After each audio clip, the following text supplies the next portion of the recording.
चलना नियामक है। बिना मार्ग की कभी भी मंजिल की प्राप्ति होती नहीं है। कोने कोने से आवाज आए, बिना मंजिल की कभी, बिना मार्ग की मंजिल की प्राप्ति कभी भी होती नहीं है। जैसा जैसा मार्ग वैसी मंजिल। बोलो जैसा जैसा मार्ग वैसी मंजिल। अगर रास्ता अच्छा है ना, रास्ता यदि अच्छा है तो मंजिल भी हमारी क्या होगी, सही होगी। जैसे सम्मेद शिखर जी पूरब में है तो पूर्व दिशा में जाओगे तो सम्मेद शिखर जी मिलेगा, और दक्षिण में बाहुबली श्रवणबेल गोला है, दक्षिण में जाओगे तो बाहुबली भगवान मिलेंगे।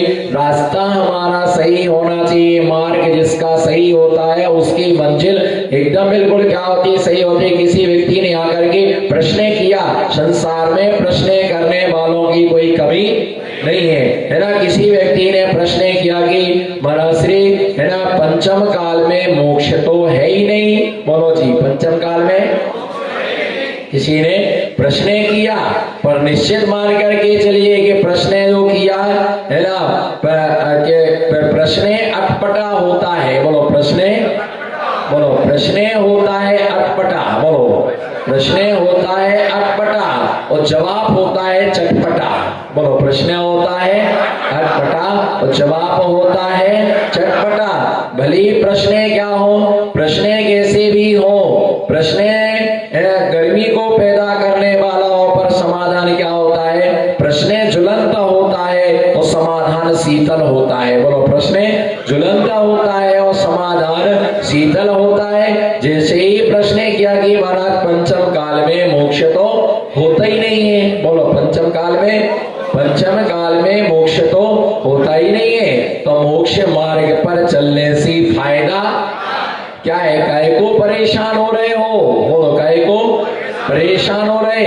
आराम से खाओ पियो और मस्त रहो। जब मोक्ष मिलेगा तब महाराज बनना। चतुर्थ काल आएगा, बस महाराज बने, आज महाराज बने कल मोक्ष।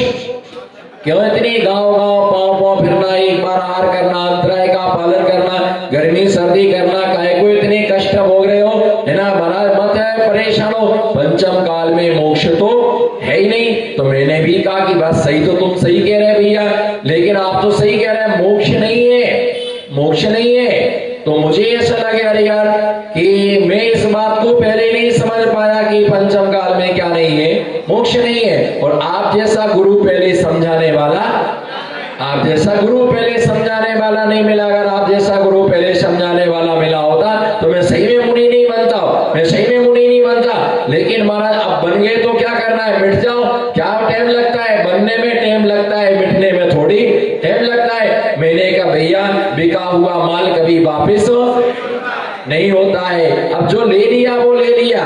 फिर मैंने उससे प्रश्न किया, प्रश्न पर प्रश्न मैंने उसके लिए कहा कि वे एक काम करो आप, है ना, हमें सर्दी का, भयंकर सर्दी का समय, क्या भयंकर सर्दी का समय, मैंने कहा आप एक आम लाओ, मुझे आम चाहिए, जैसे को तैसा। बोलो जैसे को तैसा। ईंट का जवाब पत्थर से। हम किसी से, बाहुबली से आत्माओं में दम नहीं, बाहुबली से कम नहीं। जैसे मैंने कहा कि एक आम लाओ, सर्दी का टाइम है, बोले महाराज जी सर्दी में कहीं आम आते क्या? आम कब आते हैं? बोलो जी आम कब आते हैं? आम गर्मी में आते।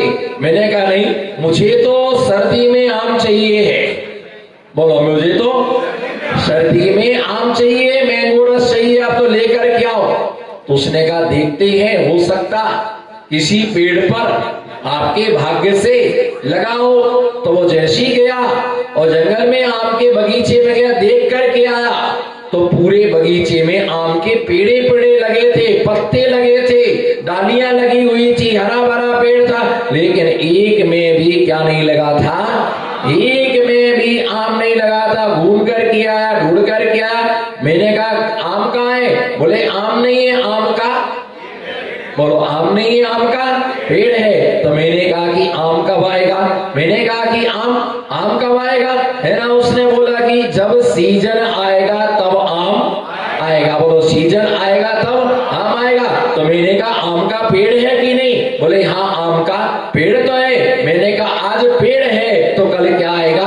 फल आएगा। बस मैंने कहा तुम समझ जाओ, आज मार्ग है तो कल मंजिल मिलेगी। पंचम काल में मोक्ष का मार्ग है, पर पंचम काल में मोक्ष नहीं है। और आज मोक्ष है तो कल मार्ग मंजिल हमें जरूर है ना मिलेगी। एक दिन पढ़ाई करने से बच्चा कलेक्टर नहीं बन जाता है। बोलो, एक दिन की पढ़ाई से कोई बच्चा कलेक्टर नहीं बन जाता है। और एक दिन की अगरबत्ती की कमाई से कोई करोड़पति, एक दिन की अगरबत्ती की कमाई से कोई करोड़पति नहीं बन जाता है। और एक बार ड्राइविंग करने से कोई कहना है ना, कोई ड्राइवर नहीं बन जाता है। और सीटी बजाने से कोई कंडक्टर नहीं बन जाता है। एक बार रोटी बेलने से कोई रोटी बनाना नहीं सीखता है।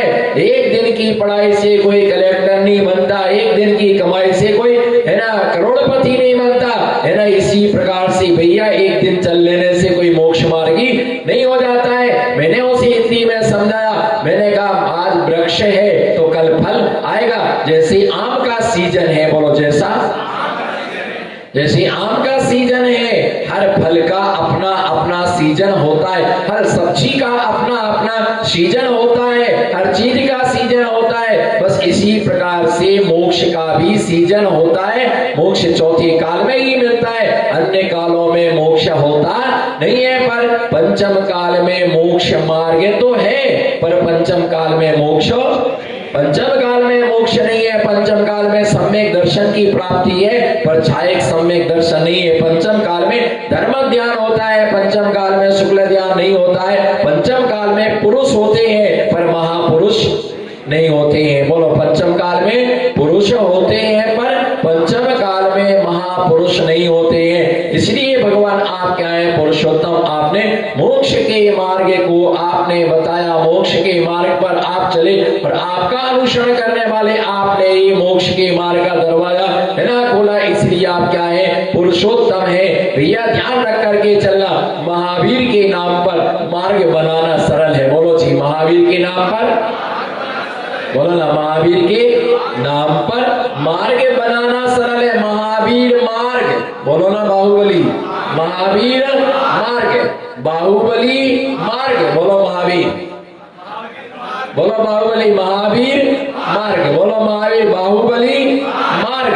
है ना। मार्ग महावीर के नाम पर मार्ग बनाना, कोने सी आवाज है, बोलो, महावीर के नाम पर मार्ग बनाना सरल है, पर महावीर के मार्ग पर चलना बहुत, महावीर के नाम पर मार्ग बनाना सरल है, पर महावीर के मार्ग पर चलना बहुत कठिन है। संत निवास बनाना सरल है, बोलो, संत निवास बनाना सरल है, पर संत बनना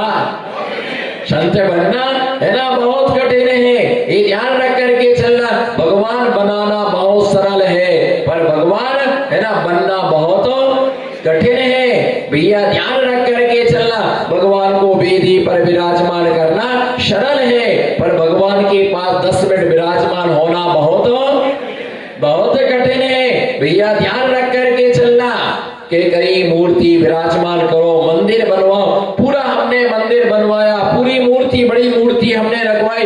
भैया बड़ी मूर्ति रखो तो बड़े बड़े कलश से क्या करना, बोलो ना बैस साहब जी, बड़े बड़े कलशों से क्या करना, अभिषेक भी करना। खाली मूर्ति लिख लो नहीं, भगवान की सेवा भी करना, अभिषेक भी करना, पूजन भी करना, तब तो भगवान को विराजमान करने का क्या है, आनंद है ना। तब उसका आनंद आता है कि भैया भगवान की पूजा भक्ति जो व्यक्ति करता है उसे ही सारा पुण्य मिलता है, बहुत पुण्य मिलता है। और शास्त्रों में एक राई के दाने बराबर जो जन्म की स्थापना करता है और कुदरू के पत्ते के बराबर छिनालय बनवाता है, ऐसा व्यक्ति निकट समय में तीर्थंकर पद के लिए पाता है, नियम से तीर्थंकर बनता है। भव्य जीवों के पुण्य से ही, भव्य जीवों के द्वारा जिनबिंब की क्या होती है, स्थापना होती है। अभव्य जीव कभी जिनबिंब की स्थापना नहीं कर सकता, क्योंकि अभव्य को कभी मोक्ष नहीं होता है। इसलिए मार्ग पर चले बिना कभी मंजिल की प्राप्ति होती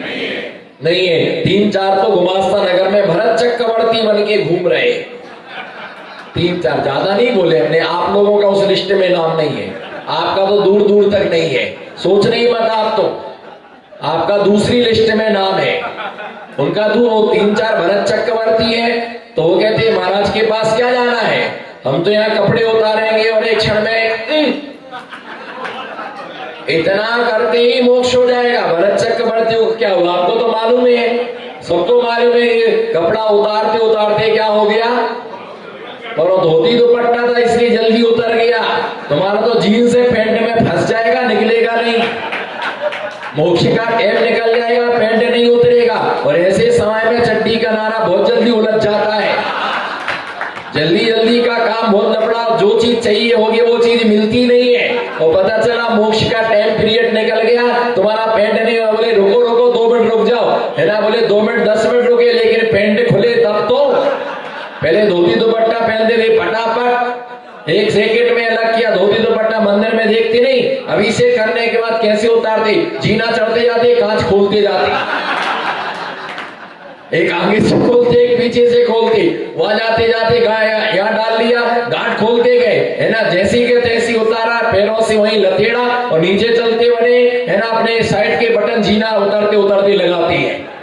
भैया ध्यान रख करके चलना कि उतारने में बहुत जल्दी फटाफट कपड़े क्या उतर जाते हैं। लेकिन भैया भरत चक्रवर्ती जैसे कई भरत चक्रवर्ती, हम तो अंतर्मूर्त में दीक्षा लेंगे, पहले डॉक्टर से पूछ लेना आयु कितनी बची है, पता चला 24 मिनट के बचे, 48 मिनट लगता है एक अंतर्मूर्त में। तो ऐसे लोग भैया पंचम काल में मोक्ष मार्ग है, पर पंचम काल में क्या नहीं है, मोक्ष नहीं है। परंतु ध्यान रख करके चलना, अभी से अपनी आत्मा को संस्कारित करेंगे तो आगे नियम से क्या होगा, मोक्ष मिलेगा। आगे देखेंगे इसी सिलसिले में, हम अगला काव्य देखेंगे 26वें नंबर की काव्य